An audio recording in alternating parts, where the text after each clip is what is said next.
أعوذ بالله من الشيطان الرجيم. بسم الله الرحمن الرحيم. في الدنيا والآخرة ويسألونك عن اليتامى قل إصلاح لهم خير وإن تخالطوهم فإخوانكم والله يعلم المفسد من المصلح ولو شاء الله لأعنتكم إن الله عزيز حكيم.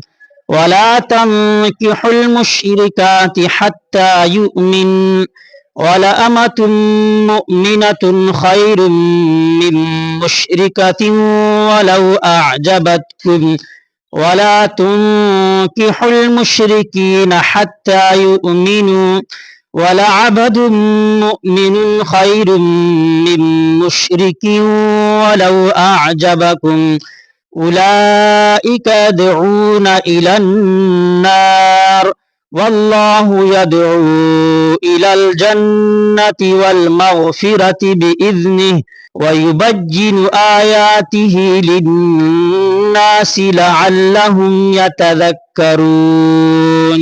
ويسألونك عن المحيض قل هو أذى فاعتزلوا النساء في المحيض ولا تقربوهن حتى يطهرن فإذا تطهرن فأتوهن من حيث أمركم الله إن الله يحب التوابين ويحب المتطهرين.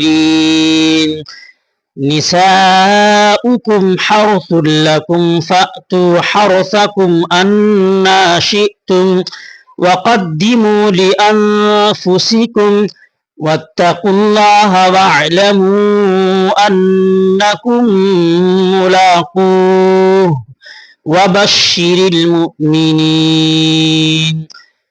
ولا تجعلوا الله عرضة لأيمانكم أن تبروا وتتقوا